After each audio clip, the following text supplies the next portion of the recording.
नमस्कार दोस्तों, मैं हूं अजय प्रकाश और आप देख रहे हैं जनज्वार।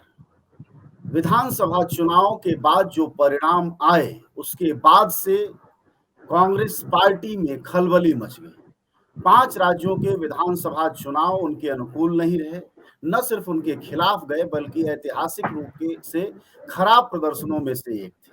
ऐसे में पार्टी के भीतर बहुत सारे सवाल उठे, उनकी केंद्रीय समिति की बैठक हुई, फिर भी सवाल रुकते हुए दिखाई नहीं दे रहे हैं। अब स्थिति ये है कि कांग्रेस में 2 फाड़ की चर्चा हो रही है। तो आज हम इसी विषय पर बात करने वाले हैं कि कांग्रेस अगर 2 फाड़ होती है, जैसी कि स्थितियां दिखाई दे रही हैं, हालांकि नेतृत्व कोशिश कर रहा है कि इस बुरे समय में पार्टी न बटे, लेकिन जो दूसरे विद्रोही गुट हैं, उनकी भी सुनने को तैयार नहीं है। ऐसे में अगर कांग्रेस बंटती है, तो उसका क्या नुकसान होगा? क्या बँटना कोई विकल्प है? 2 फाड़ होना कोई विकल्प है? कई बार ऐसा होता है कि चीज़ों जड़ हो जाती हैं, तो बँटवारे ज़रूरी होते हैं, चाहे परिवार हो या पार्टी। ऐसे में हमारे साथ 2 वरिष्ठ पत्रकार हैं, जिन्हें लंबा अनुभव है राजनीति का और न सिर्फ वह कांग्रेस को जानते हैं, बल्कि भारतीय राजनीति को पिछले 4-5 दशकों से बड़े नज़दीक से देख रहे हैं। सबसे पहले हम आपका परिचय कराएँ। शंभुनाथ शुक्ल हैं हमारे साथ, वरिष्ठ पत्रकार और संपादक। आप लोग देखते रहते होंगे उनको टीवी पर। उनके साथ हमारे साथ वरिष्ठ पत्रकार, कांग्रेस को कवर करने वाले भी रहे लंबे समय तक, उमाकांत लखेड़ा हैं, इस समय प्रेस क्लब के अध्यक्ष भी हैं। उमाकांत जी, आपका भी स्वागत है। सवाल की बहुत शुरुआत नमस्कार। शंभुनाथ जी आपसे कि सर, आप लगातार देख रहे हैं बहस मुबाहिसे पार्टी के भीतर भी चल रहे हैं, देश में भी तरह-तरह की प्रतिक्रिया है, बुद्धिजीवी भी तरह-तरह की प्रतिक्रिया दे रहे हैं। आपने भी देखा होगा, एक बड़े बुद्धिजीवी इस देश के मानद, उन्होंने कहा कि गांधी परिवार को इस्तीफा दे देना चाहिए। ये सारे विमर्श हैं।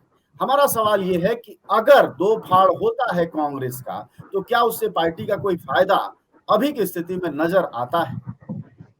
देखिए अजय जी, कांग्रेस जब जब हारी है, यानी जब जब वो लोकसभा में खास तौर पे पूरी तरह हारी है, विधानसभाओं में हारी है, तो उसके अंदर एक चिंतन भी शुरू हुआ है और कि आखिर हम क्यों हारे हैं? क्या हमारे अंदर बढ़ते दक्षिणपंथी प्रभाव के कारण हम अलोकप्रिय होते जा रहे हैं, जिसे आप सॉफ्ट हिंदुत्व भी कह सकते हैं, जी। या हमारे अंदर जो कुछ ओवर प्रोग्रेसिव लोग आ गए हैं, जिसे आप कह सकते हैं, जो एक ये भी रिपोर्ट आई थी कि कांग्रेस के अंदर हिंदू विरोध पैदा हो गया है, इसकी वजह से हारे हैं। तो इस तरह के चिंतन मनन पहले भी चलते रहे हैं। क्या हम प्रो गरीब नहीं रहे, या हमारा लाइन बदल गई है? जैसे आप देखिए, 67 के बाद से लगातार चिंतन चलते रहे, जी। और जब इंदिरा गांधी जी प्रधानमंत्री बनी थी, तो उसके बाद क्या-क्या कितनी बार कांग्रेस फिर 2 बार इमरजेंसी के पहले भी, यानी 69 के जी। आस-पास टूटी है, फिर जी। उसके बाद इमरजेंसी के बाद भी, मतलब वो जो जनता पार्टी का। जी। इसकी वजह यही है खास तौर पे कि कांग्रेस की अपनी आइडियोलॉजी अब खत्म होती जा रही है। कहना चाहिए कांग्रेस की अपनी, जब तक देश आजाद नहीं हुआ था, तब कांग्रेस के पास एक लक्ष्य था, देश आजाद कराना है। तो दक्षिणपंथी और वामपंथियों को लेकर चलते थे।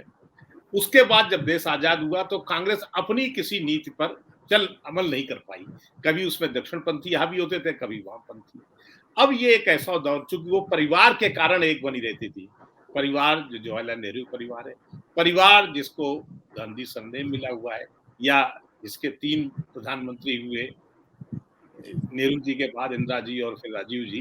तो ये एक बना चला आ रहा था, और परिवार का एक औरा था। तो जब आज की स्थिति ये है कि परिवार का औरा टूट रहा है, जी। और हम जहां-जहां कांग्रेस जो हार रही है, चाहे कितना कहें कि देखो बीच में गुजरात में तो काफ़ी अच्छी स्थिति कांग्रेस ने दिखाया था, काफ़ी अच्छा प्रदर्शन था, या मध्य प्रदेश में 2018 में, या राजस्थान में, या पंजाब में इसके पहले 2017 में। लेकिन सही बात ये, वहाँ के जो लोकल स्टालवार्ट थे, छत्रप थे, उनके पीछे कांग्रेस। कांग्रेस का जो आला नेतृत्व है, वो कोई लाइन नहीं दे पाया। अब कांग्रेस के आला नेतृत्व ने गड़बड़ ये कर दी कि पंजाब में जिस व्यक्ति को अध्यक्ष बना के ले आए, उसने वहां जो जमी जमाई कांग्रेस की जड़ें थी, उसको ही उखाड़ना शुरू कर दिया, और ये हालत कर दिया कि कैप्टन को इस्तीफा देना पड़ा, कैप्टन हट गए। फिर चन्नी को जब लाया गया, ये भी एक बहुत अच्छी पहल थी, तो चन्नी के खिलाफ भी वो व्यक्ति जुट गया। उसके बाद हुआ ये कि पंजाब में कांग्रेस बुरी तरह हारी, जो नहीं हारना था। जिस तरह से चन्नी तो आखिर दलित अस्मिता के प्रतीक थे, और आज जब भगवंत मान वहां बाबा साहब अम्बेडकर की फोटो लगा रहे हैं, इसका मतलब वो भी दलित अस्मिता को पहचान रहे हैं। उनको लगता है अगर हम इसको जरा भी विचलित हुए तो गड़बड़ा जाएगा मामला। इसलिए उन्होंने डॉक्टर भीमराव अम्बेडकर की वो फोटो जो है वो अपने कक्ष में सरकारी दफ्तरों में जरूरी करती है। ये सब चीजें बता रही कि कांग्रेस में कहीं ना कहीं अभी चिंतन मनन की जरूरत और है।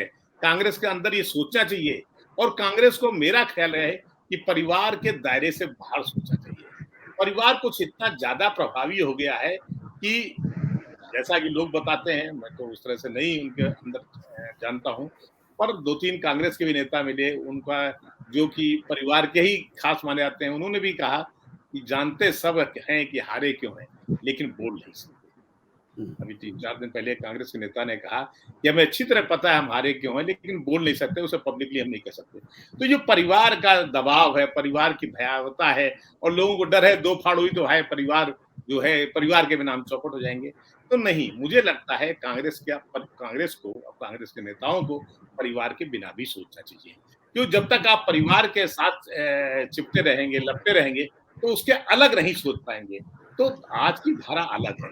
आज कहना चाहिए मोदी युग चल रहा है और मोदी युग इतना प्रभावी है कि आज के दौर में कौन जीत पा रहा है? सिर्फ आम आदमी पार्टी, जो मोदी के खिलाफ स्टैंड कम लेती है, कांग्रेस के खिलाफ ज्यादा स्टैंड लेती है। तो ऐसी स्थितियों में कांग्रेस को अपने सारे सांगठनिक ढांचे पर पुनर्विचार करना बहुत जरूरी है और अगर दो फाड़ होता है तो हो जाने दीजिए। जी, एक बात कही जा रही है उमाकांत सर कि बीजेपी विचारों की पार्टी, हम सभी जानते हैं। तो क्या मुकाबले में कांग्रेस के पास विचार नहीं बचा है, विचारधारात्मक तेज और ताकत नहीं बची है? और दूसरा जो शंभुनाथ जी कह रहे थे, परिवार, वो एक बात जड़ता की तरफ इशारा कर रहे थे कि परिवार की वजह से पार्टी में एक जड़ता आ चुकी है और अगर टूटती है तो टूट जाए गतिमान होने की। और एक चौथी बात मैं ये भी कहूंगा कि राजनीति में भी हर समय अलग-अलग वक्त रहा है, जैसे वामपंथ का भी एक बड़ा वक्त रहा है, अब लगभग शून्य सी स्थिति दिखाई दे रही है। तो क्या कहें, राजनीति को समझते हुए आप इस बात से सहमत होंगे कांग्रेस का वक्त खत्म हो रहा है या फिर पुनर्जीवन का वक्त आ रहा है? इन सारी बातों पर आप बात रखिए। जी। देखिए अजय भी बहुत धन्यवाद। और मैं तो ये मानता हूँ कि विचारधारा के बिना दुनिया का कोई भी इतिहास है, साल 2 साल 500 साल का जो भी समकालीन इतिहास है, उसमें विचारधारा तो राजनीति दलों का और राजनीति करने का एक मूल मंत्र होता है, एक आधारशिला होती है। विचार तो बहुत जरूरी है किसी भी राजनीतिक दल को चलाने के लिए। राजनीतिक पार्टी जब विचार नहीं है तो फिर उस राजनीति का कोई वैल्यू भी नहीं है, कोई मूल्य भी नहीं है। लेकिन विचारधारा को वक्त की बदलती तकदीर के अनुसार, बदलती तासीर के अनुसार, बदलते करवट के अनुसार अगर आपने विचारधारा को उन परिस्थितियों के अनुरूप समायोजन उसका नहीं किया, उसमें लोचकता आप नहीं लेके आए नई परिस्थितियों के मुताबिक, तो उस विचारधारा या तो वो आउटसोर्ट हो जाती है, आउटडेटेड हो जाती है, घिस-पिट जाती है और वो एक बार वो मर जाती है, मृत हो जाती है। तो आपको जो सही प्रयोग के तौर पर जो प्रैक्टिकल है, वो प्रैक्टिकल यही है कि विचारधारा को आप चलाएं। और कांग्रेस पार्टी की जो विचारधारा है आज़ादी के बाद से लेकर के, उसमें जो देश के, जो भारत के जो संविधान है, धर्मनिरपेक्षता है, सोशलिज्म है, जो भी उसने किया, उसमें कांग्रेस पार्टी जो कर पाई उसको फायदा हुआ और जो नहीं कर पाई उसको कीमत चुकानी पड़ी। और कांग्रेस ने, जाहिर सी बात है कि देश में सबसे बड़ी चीज है कि कांग्रेस इस देश को की जो डाइवर्सिटी है, उस डाइवर्सिटी को कांग्रेस पार्टी ने पहचाना। उसी डाइवर्सिटी के अनुसार कांग्रेस पार्टी जितना भी कर पाई। मैं कोई कांग्रेस का सपोर्टर नहीं हूं कि जो मैं कांग्रेस की तारीफ के पुल बांधूं।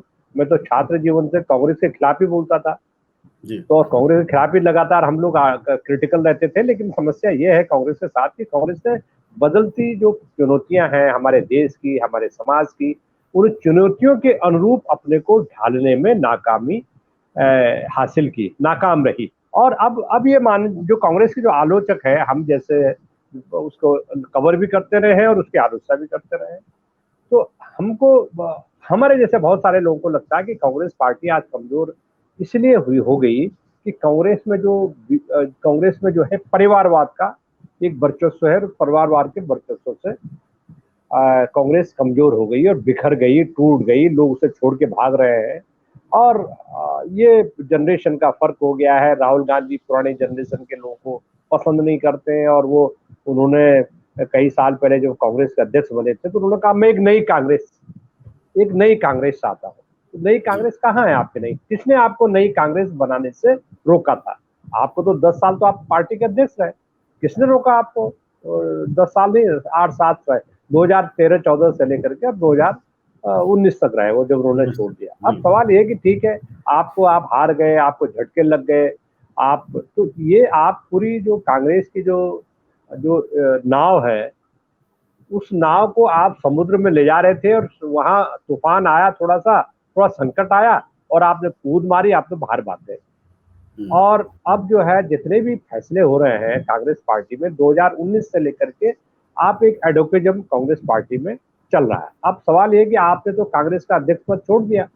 जब अध्यक्ष पद छोड़ दिया तो अध्यक्ष पद छोड़ने के बाद, चाहे वो जैसे कि शुक्ला साहब ने बोला कि वो चेन्नई आए, ये आए, वो आए, सिद्धू आए, ये तमाम जो फैसले हुए, ये तमाम फैसलों पर किसने मोहर लगाए? राहुल गांधी ने, सोनिया गांधी। अच्छा, राहुल गांधी, जब आप कांग्रेस के अध्यक्ष नहीं है तो कोई भी संकट अगर किसी राज्य में आता है तो उसमें राहुल गांधी से 2-2, 3-3, 6-6 घंटे की मीटिंग क्यों होती है? आप जब पार्टी के अध्यक्ष है ही नहीं तो आप किस हैसियत से फैसले करते हैं? तो गुड़ खाओ और गुलगुले से परहेज वाला ये जो काम है, ये जो कार्यप्रणाली है, ये कार्यप्रणाली मेरी तो समझ से मतलब उतरी नहीं है, कि मेरे समझ में ये उतरी नहीं है कि बाहर गए क्या धंधा है। दूसरी बात क्या है कि ये भी लोग दूसरी बात ये लोग ये भी कह रहे हैं कि कांग्रेस पार्टी की जो समस्या है वो परिवार है। तो मैं ये मानता हूँ कि कांग्रेस पार्टी की समस्या परिवार नहीं है। कांग्रेस पार्टी की समस्या, जैसे मैंने पहले जिक्र किया, कि कांग्रेस पार्टी की बहुआयामी, बेशुमार कांग्रेस पार्टी के सामने आज समस्या है। आप मैदान में चले गए उत्तर प्रदेश में, कार्यकर्ता बूथ पे आपके वर्कर नहीं है, रैलियां में सोनिया प्रियंका गांधी को देखने के लिए भीड़ आ गई, आपने सोचा ये सारा हमारा वोट है। कानपुर में चाहो, फरीदाबाद में चाहो, फिर पीलीभीत में चाहो, रायबरेली, अमेठी, गाजियाबाद का सारी जगह जहां रैलियां हुई कांग्रेस प्रियंका गांधी की, रोड को हुए, भयावह भीड़ उमड़ी उसमें। और आपका जो वोट प्रतिशत हुआ, वोट प्रतिशत आपका 2-2.5% पे सिमट गया, 6 से लेकर के अब 2-2.5% पे आप आ गए। तो ये जो आप में ये जो विरक्ति होगी, ये शून्यता होगी, तो आप क्या इस समाज की, इस देश की नब्ज को पहचानते नहीं है? क्या आपने इस देश की नब्ज को पहचानना मना हो गया आपके लिए, कि आप ना इस देश की नब्ज को नहीं पहचानते? तो आप देश की नब्ज को नहीं पहचानते तो आपने इतना बड़ा जोखिम उठाया? आपने क्यों नहीं 2017 की तरह एक बार नया प्रयोग किया कि अगर भारतीय जनता पार्टी जैसी पैसे वाली, पूंजीपति, ताकतवर इंडस्ट्रियल हाउसेस ने पूरा पैसा झोंक दिया भारतीय जनता पार्टी के पास, तो आप उसको उसके संसाधनों से और उसके संगठन से चुनौती देने के लिए आपने क्या पॉलिटिकल फोर्सेस, समान विचार वाले पॉलिटिकल फोर्सेस, जिसको मैं समाजवादी पार्टी भी मानता हूं कि वो भी भारतीय जनता पार्टी की विरोधी थी, और 2017 से आज के मुकाबले वो बहुत सशक्त और ताकतवर पार्टी के रूप में उभरी। तो आपने क्या कोई, चाहे आपको 25 सीटें ही, 40 सीटें ही समझौते में मिलती, प्रयोग के तौर पर ये करना चाहिए था कि आपको एक और जोखिम उठाते और उन तमाम फोर्सेस को इकट्ठा करते और भारतीय जनता पार्टी को आप 1-to-1 फाइट देने की कोशिश करते, 1-to-1 फाइट। तो क्या होता कि जो वोटों का जो बिखराव वो रोकती, और कम से कम जो संसदीय राजनीति में आपका वर्चस्व उत्तर प्रदेश में बना रहता। और 2024 और अभी 6 राज्यों में जहां चुनाव होने वाले हैं, 6 राज्यों के चुनाव में क्या होने वाला है, चाहे वो गुजरात हो, चाहे वो कर्नाटक हो, चाहे वो हिमाचल प्रदेश हो, चाहे वो छत्तीसगढ़ हो, मध्य प्रदेश हो, राजस्थान, जो 2024 के आम चुनाव के पहले जहाँ चुनाव होने हैं, वहां तो कांग्रेस पार्टी की सीधी टक्कर है किससे? भारतीय जनता पार्टी से। तो आपने 2024 से पहले जो ये अपशकुनी जो माहौल पैदा कर दिया है, उससे, उस झंझावत से उसको आप कैसे रोकेंगे? और ये जो बड़े पैमाने पर कांग्रेस पार्टी से नेताओं को जो इसी विचार शून्यता की वजह से, इसी बिखराव की वजह से, इसी कर्तव्य विमूढ़ता की वजह से जो माइग्रेट नेता जो उत्तर प्रदेश में 5-6 युवा नेता छोड़ के चले गए, ज्योतिरादित्य सिंधिया चले गए, तो आप अप्रासंगिक हो जाएंगे अगर आपने बदला नहीं। दूसरी बात मैं पॉइंट बता रहा हूँ कि ये जो कल जो अलग पार्टी बनाने की बात हो रही है और कुछ सबके कांग्रेस वाली, इसमें मैं एक बिंदु आपको कहना चाहता हूँ कि ये जो अलग पार्टी बनाना, ये कांग्रेस पार्टी का कोई मजबूत बनाने का कोई ये हल नहीं है कांग्रेस पार्टी का। इससे तो वो नेता जो बनाने की कोशिश कर रहे हैं वो तो अपने बल पर, मुझे नहीं लगता कि वो 5,000 वोट भी उनको मिल पाएगा, क्योंकि उनका कोई जमीनी आधार नहीं है उन नेताओं का। ये कांग्रेस पार्टी से नाराजगी का ये कोई कारण ही नहीं है। जी जी, इसी बात को समझते हैं, बहुत विस्तार से आपने कहा, थोड़ा और अब ठोस करते हैं और शंभुनाथ जी से कुछ सवालों के साथ चलते हैं कि एक तरफ राहुल गांधी का परिवार वाली पार्टी है, दूसरी तरफ विद्रोही नेता है। विद्रोही नेताओं के बारे में उमाकांत जी ने कहा कि वो 5,000 वोट भी नहीं पा सकते। यूपी में पहली बार मात्र 5 लाख के करीब वोट पा सकी है कांग्रेस, 2 सीटें जीती है, उसमें जीतने वाले दूसरे बंधु को 900 के करीब वोट मिला है। एक तो प्रमोद तिवारी की बेटी है, जिनके बारे में कहा जा रहा है कि वो साहब जो भैया जी हैं उनकी दया से जीती है। खैर, जो सच हो, तो इन 2 सीटों को किसी तरह जीत पाई है। कांग्रेस के भीतर के भी लोग कहते हैं कि सही मायने में एक ही सीट कांग्रेस जीती है, जो 900 वाली। तो शंभुनाथ जी थोड़ा ठोस करते हैं, बातें विस्तार की हैं। गलतियां जो हुई जिसके बाद यह विमर्श चल पड़ा है कि कांग्रेस आम आदमी पार्टी से भी भविष्य में छोटी होती दिखाई दे रही है। ऐसे में मूल बात यह है कि क्या लड़की हूं लड़ सकती हूं, चन्नी का चयन, सपा से अलग लड़ने की जिद, ये क्या सब कुछ कांग्रेस की जो आज राजनीतिक बर्बादी दिखाई दे रही है, उस राज्य में आप लड़की हूं लड़ सकती हूं, जहां की आपकी पार्टी में 10 नेता नहीं है, एक नाम नहीं है बताने के लिए महिलाओं का, तो उस राज्य में ये गलती, क्या इन सारी गलतियों की वजह से इस बड़ी बहस पर हम आ गए हैं कि पार्टी में 2 फाड़ है या पार्टी अप्रासंगिकता की तरफ बढ़ रही है? देखिए, कांग्रेस पहले भी सपा और बसपा से समझौता करती है जी। जैसे अभी लोकसभा चुनाव सपा और बसपा ने एक साथ लड़ा था, उसी तरह जो विधानसभा चुनाव पिछला हुआ था 2017 में, उसमें सपा कांग्रेस थी। इसके पहले 1995 में कांग्रेस ने बसपा से समझौता किया। कांग्रेस को तो कोई फायदा हुआ नहीं, उसका वोट दर्ज गया, पता लगा उसका वोट दर्ज गया। इस बार भी प्रियंका गांधी ने कहा था कि जहां लगे कि कांग्रेस कैंडिडेट हार रहा है, वहां हमारा वोट सपा को चला जाए, तो सपा को वोट दे सकते हैं, सपा को जिता सकते हैं। कई जगह उन्होंने सपा के खिलाफ ताकतवर उम्मीदवार नहीं उतारे। इसके बावजूद भी कांग्रेस बुरी तरह हारी। जैसे बहुत से लोग कहते थे कुछ सीटों पर कांग्रेस जीत सकती है। मैं तीसरे चरण के चुनाव, दूसरा चरण तक तो मैं गाजियाबाद में रहा, लेकिन तीसरे के बाद देखा था और इटावा से लेकर लखनऊ तक गया था, उसमें बुंदेलखंड भी किया था।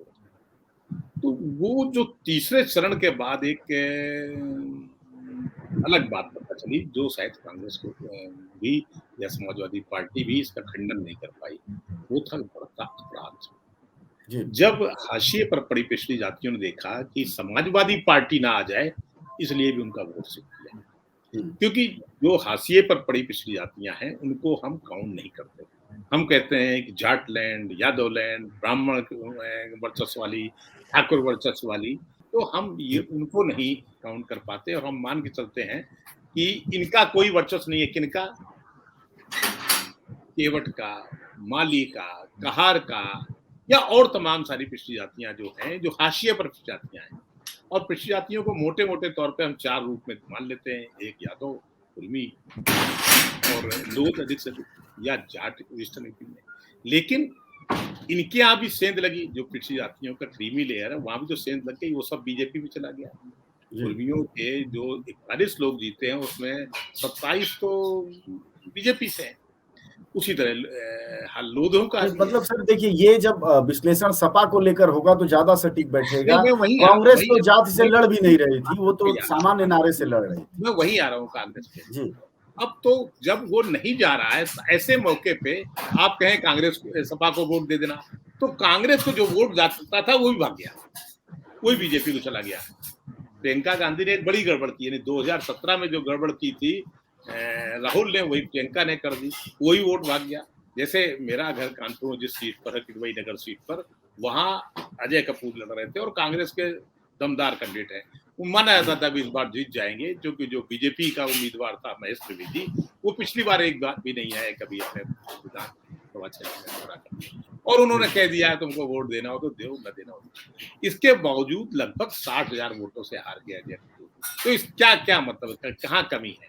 तो जाहिर है कि कांग्रेस का जो आला कमान है उसके फैसले बहुत ही कहना चाहिए बिल्कुल जमीनी धरातल पे होते नहीं। हम दिल्ली लखनऊ में बैठ के कोई भी भविष्यवाणी कर दें, कुछ भी कहते हैं, पत्रकार भी ज्यादातर कह रहे थे नहीं समाजवादी पार्टी को इतनी सीटें, समाजवादी पार्टी जीत जाएगी, कांग्रेस की 25 सीटें तो आएंगी। बहुत से लोगों ने कहा कांग्रेस की 25 सीटें आ जाएंगी। मैंने तब भी कह रहा था कांग्रेस को अगर 5 भी आ जाए तो बड़ी बात हुई। कुल 2 आई और एक जिस वीरेंद्र चौधरी के परिंदा से आई है, वो कैसे आई सबको पता है। लोग नारा लगा रहे थे 5 बार का हारा वीरेंद्र बेचारा, तो लोगों ने दे आए। आप तो बता ही रहे 900 वोटों से जीता। दूसरी तो मोना मिश्रा की, तो प्रमोद तिवारी का प्रताप है, कोई उनका मायने नहीं है। तो इस तरह से कांग्रेस कहना चाहिए बिल्कुल रसातल में जितना भी जा सकती थी उतना चली गई। अब देखिए जो आप कह रहे हैं कि दो फाड़ होने से भी फायदे हो सकते हैं। एक तो कांग्रेस का जो भी एक नया संगठन बने, जो नया नेतृत्व बने, वो परिवार से बाहर होगा। जब आम आदमी पार्टी अरविंद केजरीवाल 2013-11-12 में अपने पार्टी खड़ी करते हैं, आज वो 2 राज्यों में, चलिए दिल्ली को मान लेते हैं, दिल्ली का दर्जा एक नगर निगम जैसा ही है, लेकिन पंजाब को तो उन्होंने जीत लिया। पंजाब की लड़ाई बहुत टफ थी, कोई सोच नहीं सकता था पंजाब में कभी जीता जा सकता है, जहां की कांग्रेस और अकाली दल ही रहे और एक लंबे समय तक अकाली दल राज करता रहा हो, वहां हराना कोई आसान बात नहीं। तो अगर नेतृत्व में क्षमता हो, अगर दूसरे ही दलों के और नेता इकट्ठा होकर के ही एक विकल्प के तैयार पे के ऊपर सहमति होती है, भले वो आम आदमी पार्टी हो, तो मुझे लगता है कांग्रेसियों को ऐसी कोई पार्टी में ही चले जाना चाहिए। कांग्रेस अब एज अ पार्टी शायद आगे चल के बहुत ज्यादा अगर इस गांधी परिवार तक सीमित रही तो नहीं बढ़ पाएगी, उसका इससे बिखरना जरूरी है। और एक सर्वानुमत से एक मोदी का विकल्प बने या भाजपा का विकल्प बने, वो पार्टी होनी चाहिए जो सारे क्षेत्रीय दलों को लेकर चल सकते में क्षमता रखती हो। कांग्रेस में वो क्षमता नहीं, इसलिए मुझे लगता है कांग्रेस 2 फाड़ हो जाए, उसके बाद जो दूसरा जो भी ताकतवर नेता हो, जिनकी भी हैसियत हो, वो दूसरे दलों के साथ सम्मानजनक समझौता करें, ताकि ये जो शून्यता है, क्योंकि देखिए आज तीसरे मोर्चे की जब भी बात होगी तो कोई शून्यता दिखाई पड़ती है, ना तो वो क्षमता ममता बनर्जी में है, ना अखिलेश यादव में है, ना तेजस्वी में है, ना साउथ के चाहे स्टालिन हो या सीएसआर हो, किसी में वो क्षमता नहीं दिखाई पड़ती। मुझे लगता है कोई थोड़ी बहुत क्षमता अगर है तो उद्धव ठाकरे में जरूर है, क्योंकि उद्धव ठाकरे एक स्टेज पर काम कर सकते हैं, क्योंकि वो हिंदुत्व के मामले में वो भी उतने हार्ड लाइनर है जितने की बीजेपी, बल्कि उन्होंने कहा था मुझे गर्व है कि मैंने मस्जिद तोड़ी। तो इस तरह की जब चीजें हों तो कांग्रेस को विचार करना चाहिए। कांग्रेस को बिल्कुल जीरो हो जाने से बेहतर है कोई ना कोई इसका 2 फाड़ हो ही जाए और कोई दूसरा तरीका निकाला जाए, कोई विकल्प के तौर पर उभर सके। जी शंभुनाथ जी सर कह रहे थे अभी एक महत्वपूर्ण बात बोली कि उद्धव ठाकरे का नाम लिया, यानी कांग्रेस, उमाकांत जी मैं आपके पास आ रहा हूं, कि कांग्रेस ने शिवसेना तक से समझौता किया जो बिल्कुल उलट दिशा में थी। ऐसे में ये सब भी किया, बावजूद ये रिजल्ट है। 2 बातें आप कह रहे थे, थोड़ा मैं चाहूंगा उस पर और फोकस करें एक सवाल के साथ। एक आपने शब्द यूज किया एडहॉकिज्म है, वह अध्यक्ष पद को भी लेकर है और ये लड़की हूं लड़ सकती हूं टाइप नारे को भी लेकर है, और मुंह से बोल देना है जैसे रिश्तेदारी है कि यहाँ के सपा को जिता देना, यहाँ बसपा को जिता देना, मतलब सेकुलरिज्म को उत्तर प्रदेश में जिता देना, जैसे इनसे कोई बात सुनने को तैयार है। तो इस तरह की स्थिति बजाय कि औपचारिक तौर पर जिम्मेदारी से गंभीरता से पार्टी बैठ करे लोगों के बीच जाए, ये स्थिति दिखाई नहीं देती है। क्या आपको लगता है कि जो समस्या की जड़ है वह पार्टी के भीतर का जो एडहॉकिज्म है, जो परिवार की परंपरा से आता है, यह सुविधा परिवार दे देता है क्योंकि वो उनके बेटा बेटी हैं? और दूसरा, क्या आपको लगता है कि पार्टी का, देश की इस समय दूसरी बड़ी पार्टी अभी भी, क्या उसका कुछ ज्यादा एनजीओकरण हो गया है, कुछ इस तरह के नारे? क्योंकि ये लड़की हूं लड़ सकती हूं का सवाल सिर्फ इसलिए हम लोग कर रहे हैं क्योंकि ये सब नारे एनजीओ में आते हैं, जो आदर्श के नारे होते हैं, जिनका कोई आधार नहीं होता है, और नारे दे दिए जाते हैं। क्या ये बड़ी कमियां हैं या कुछ और आप मानते हैं? देखिए, राजनीति में जो सबसे बड़ा महत्वपूर्ण मुद्दा होता है कि राजनीति में होता है कनेक्ट, संवाद, जनता से संवाद और जनता की नब्ज को पकड़ करके आगे बढ़ना, और उसके जो सवाल हैं, जो उसको उनकी रोजमर्रा की जिंदगी के जो मुद्दे हैं, चाहे वो महंगाई हो, भ्रष्टाचार हो, गरीबी हो, तमाम तरह के मामले में मैं तो इसे मानता हूँ कि ये जो रेवड़िया बांट करके ये कहा गया कि आप लोगों ने हमारा नमक खाया है, ये कांग्रेस पार्टी तो ये गरीबी हटाओ। आप इंटरनेट पर देखना कि कांग्रेस पार्टी का 20 सूत्री जो कार्यक्रम था और गरीबी हटाओ की जो बुनियाद थी, उसमें इसमें वो उसी का तो विस्तार है। ये सारी जो चीजें ये कर रहे हैं, ये उसी गरीबी हटाओ का, भले ही हम उस समय कांग्रेस के खिलाफ भयंकर बोला करते थे छात्र जी, ये उसी का विस्तार है। तो कांग्रेस पार्टी ने किसी को नहीं बोला कि हमारा नमक खाया आप, लेकिन ये जो विकृतियां इस सरकार की है और इस सरकार की जो नीतिगत गवर्नेंस को लेकर के जो नाकामियां हैं, उन नाकामियों को आप ढंग से उसकी काट नहीं कर पाए और जनता से, क्योंकि आप डिस्कनेक्ट हैं। जैसे कहते हैं जंगल में मोर नाचा किसने देखा, आप जनता से डिस्कनेक्ट हैं और 4.5 साल तक आप चद्दर तान के सो गए। मैं तो यही बात अखिलेश यादव को भी कहूंगा कि आप इतनी बड़ी जिम्मेदार पार्टी है, उत्तर प्रदेश की बड़ी पार्टी है, आपने वहां अपने बलबूते पर सरकार बनाए उत्तर प्रदेश में, और 4.5 साल तक आप कहीं अपने घर से कहीं गए नहीं, कोई आंदोलन नहीं किया आपने। किसानों का इतना बड़ा आंदोलन हुआ, पूरे आंदोलन में समाजवादी पार्टी कहीं थी ही नहीं। हो सकता है उनके कुछ कार्यकर्ता रहे हो, लेकिन मेरा मतलब लीडरशिप के तौर पर आप गंगा में लाशें बह गई, तैरती भी दिखाई पड़ी, कहाँ आपके जो वॉलंटियर्स थे कहाँ थे? लोगों को ऑक्सीजन की कमी नहीं थी। ट्विटर पर बयान तो लगातार आ रहे थे। हाँ, बयान से नहीं होता। बयान आपको देखिए, आपको ये जो ट्विटर्स है, ये ट्विटर्स जो है जिस देश में 30%, 40%, 30% कम से कम जिस उत्तर प्रदेश में लोगों के पास शाम के भोजन का व्यवस्था नहीं है, उस देश में लोग भोजन ढूंढेंगे कि आपका ट्विटर ढूंढेंगे? सबसे पहली बात तो ये। और आप मतलब ये जो सरकार है, इस सरकार की जो कार्य प्रणाली है, वो कह रहे थे कि हमने फ्री राशन दे दिया, तो आप क्या ये लोगों को जिंदे रहने को आप विकास मानते हैं कि लोग जीवित हैं हमारे फ्री राशन से? ये हम बड़ा भारी डेवलपमेंट समझा जाए तो आप ये कह रहे हैं कि अब वक्त आ गया है कि विपक्ष के नेताओं को होल टाइमर बनना पड़ेगा, राजनीतिक होल टाइमरों की अब जरूरत है, पूर्णकालिकों की जरूरत है। बिल्कुल बिल्कुल। देखिए, ऐसा कि मैं यही तो कह रहा हूँ कि हम कांग्रेस को 88 से कवर करता है कांग्रेस को मैं, तो मैं देखता था कि उस समय तो कांग्रेस ताकतवर थी। लोग जो है 3 बजे आते थे, कुर्ता उड़ता पहन के कांग्रेस के हेडक्वार्टर चक्कर मारा चले गए। अब देखिए, आप उसमें उस दौर में जनसंघ था आपके खिलाफ, बिखरे हुए कम्युनिस्ट थे आपके खिलाफ, बिखरे हुए समाजवादी थे आपके खिलाफ।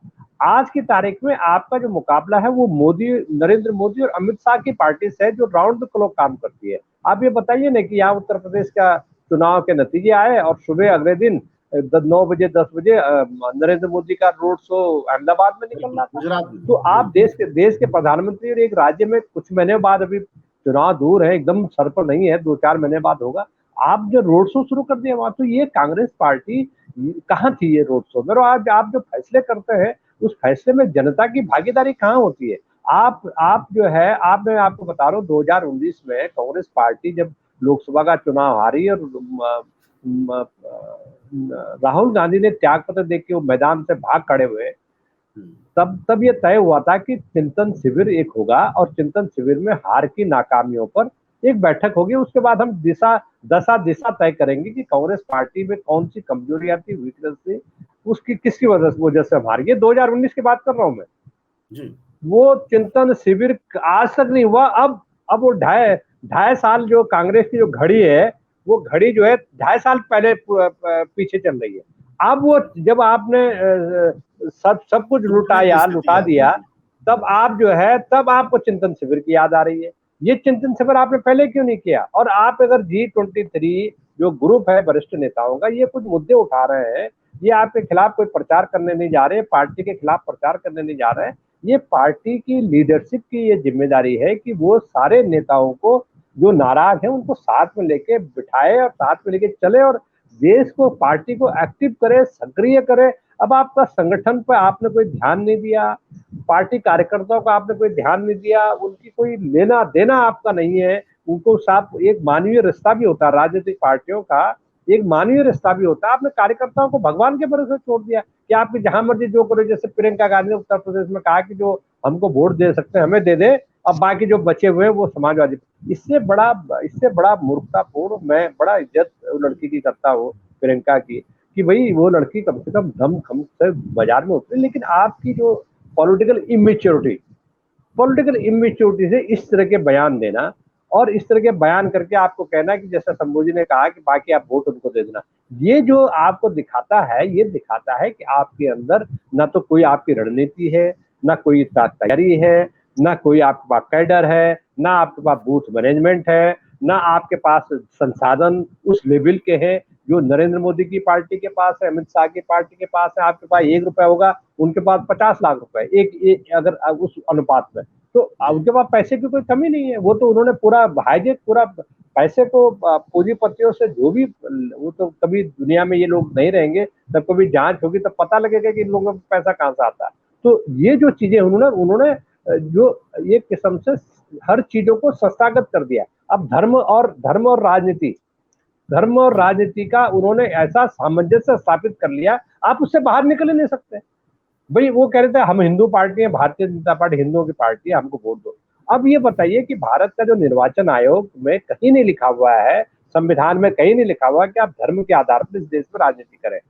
धर्म के आधार पर आप इस देश में, या जाति के आधार पर आप राजनीतिक पार्टी बनाएं, लेकिन हो रहा है, और इलेक्शन कमीशन देख रहा है, तमाशा देख रहा है। और जहां आप संविधान के अनुसार काम नहीं कर सकते, वहां जो मशीनें हैं, ईवीएम मशीनें हैं, वहां ईवीएम मशीनें कूड़े के ढेर में मिल रही है।